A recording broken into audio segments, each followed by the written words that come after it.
Welcome back to the next review, Bombers this time.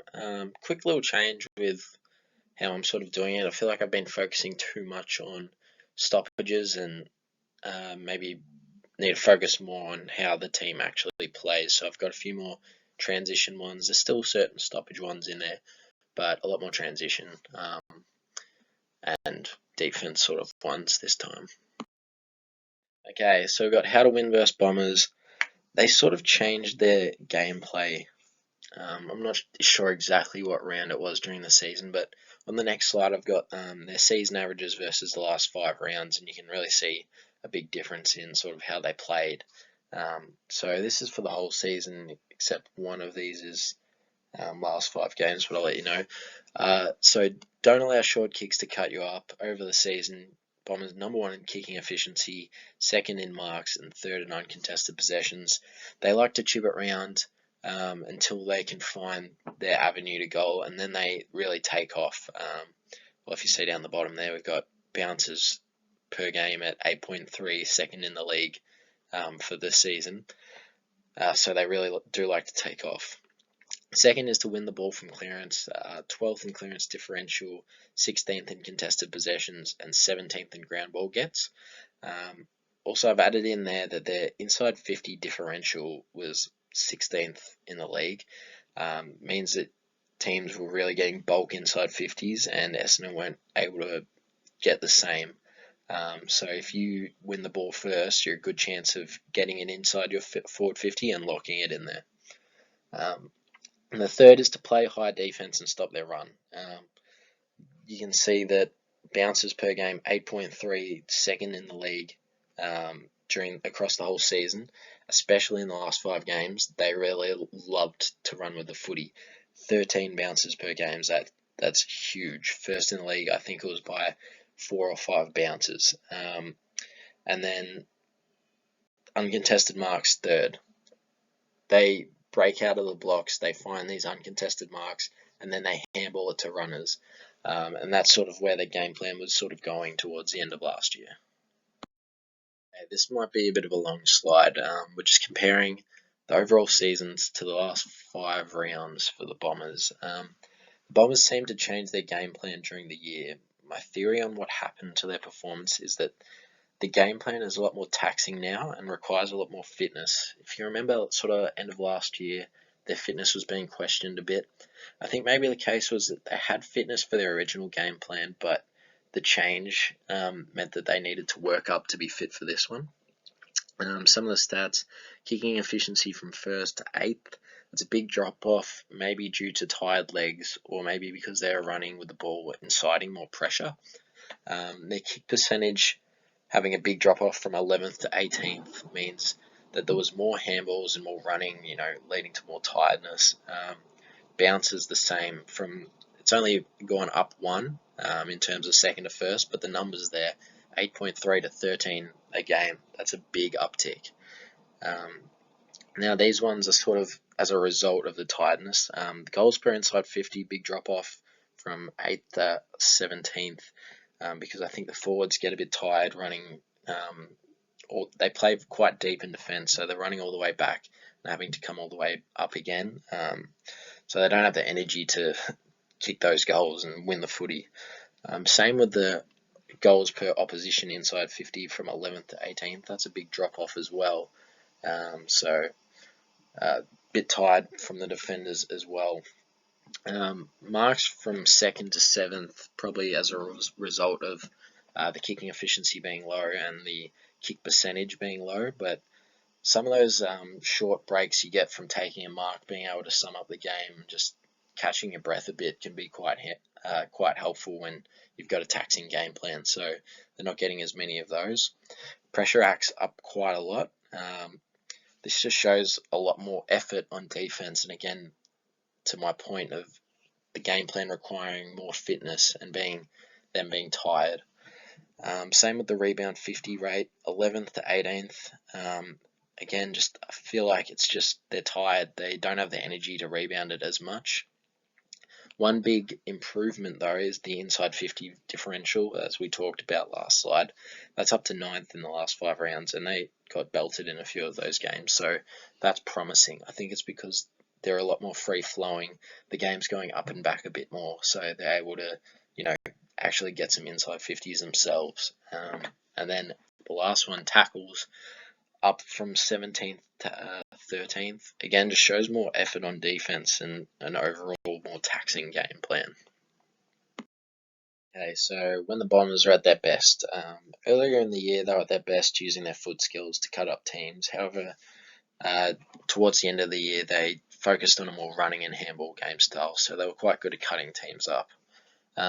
In the table here we've got for the Swans games in round 20. You can see quarter 2, probably a pretty bad quarter. Quarter 4, pretty good quarter. The other two, average. Probably the main thing to note is the goals per inside 50. Quarter 4, the highest it's been for the game, and they had their best quarter. And then quarter 2, the lowest it's been for the game, and they had their worst quarter. I think it's sort of directly related to the Swans' pressure acts. So you can see in quarter 2, they had a huge amount of pressure acts compared to quarter 4.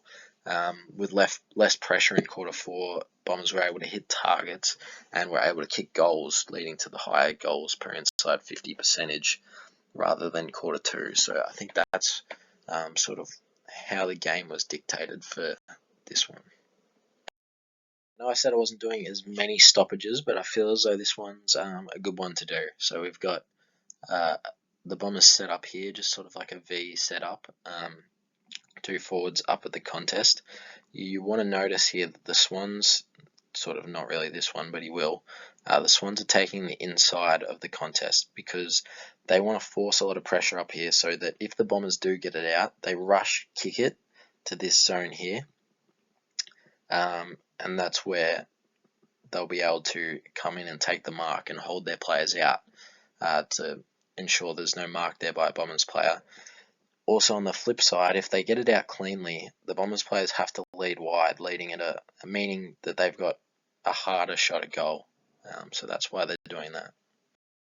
Shows the result of Swans putting on a lot of pressure. You can see that's the second quarter. As we mentioned in the graph, that's the quarter where they put on the most pressure acts. So Bombers are probably expecting a lot of pressure as well, and expected pressure can really help cause turnovers. So you can see just a stoppage on the wing, great tackle pressure, couple tackles laid there. Then even these little hands in there, they really help, and you can see the Swans player there just holds out Peter Wright, allowing an intercept mark, exactly where they wanted it. Okay, this slide highlights the Bombers' ball movement. From the stats slide, we could see that in the last 5 games, the Bombers really upped their handballs and really upped their running bounces, and this sort of highlights exactly what they were doing. So we'll just play through it.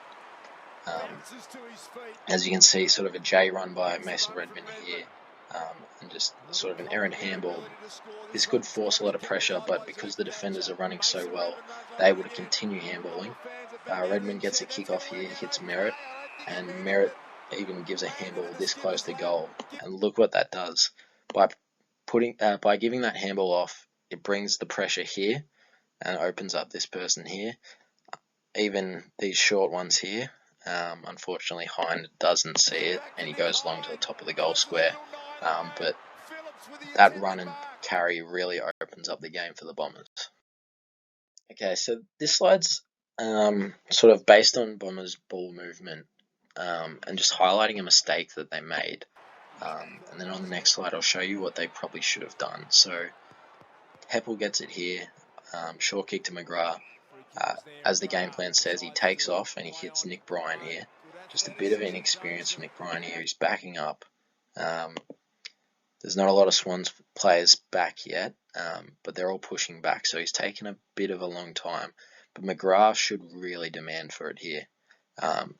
Even if he doesn't get it, this bloke's going to think that he's a chance to get it, and he's going to be wary of him. But he doesn't. He takes his time, gets back, takes a long time, and then hits it straight on the chest of Dane Rampy. But in the next slide, I'll show you a better version of what they did. Okay, so this is what the Bombers should have done. So we've got Mills here in the middle who's about to receive the footy. So he takes the mark here. And I just want to highlight the intent that Nick Blakey's running with. You saw McGrath run past in the last one. He wasn't demanding it. Nick Blakey's demanding the footy. And Mills even fakes a handball as well to get this defender moving. So the defender moves and goes with Blakey. Opens up the middle of the ground for a kick.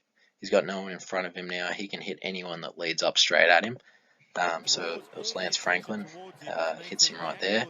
And then he's got a big enough kick to put it really deep and a really dangerous footy. And they kick a goal from that.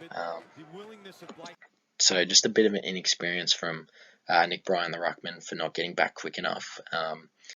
But also from McGrath not running past with the handball with enough intent to really move the man on the mark, or even just receive the footy.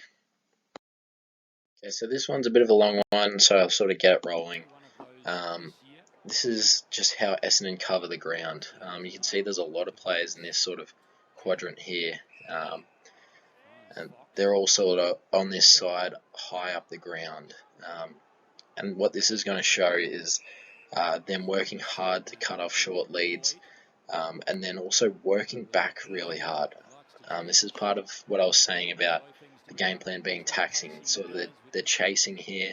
Now look at them all flooding back. Papley gets a free kick. So it's really tough to do that. Martin grabs an intercept mark here. I just sort of cut it. This is sort of straight after, but they had a bit of time. All the Bombers are now in their front half, in their back half, I mean. So they've all pushed back really hard. They were working up and back to defend the short leads, and Blakey breaking the lines really meant they had to run back hard. Doing this a few times a game, a few times a quarter, is really going to take it out of you. It probably shows on this kick. Doesn't have quite the legs, and Papley cuts that one off. Lastly, I just want to highlight this kick in from Nick Hind. It's quite a smart one, but it's set up by the other players on the ground. So, as you can see here, the players start to move out of the midfield and all sort of go wide. There's not a lot of players in this sort of area. He goes short and he's able to get it back again, and allows him to kick it far longer than he would have to the Essendon players out the back. And so, as I said, they stream hard forward, and it opens up numbers everywhere and leads to a shot on goal. So just really clever play by Hind and the Bombers there.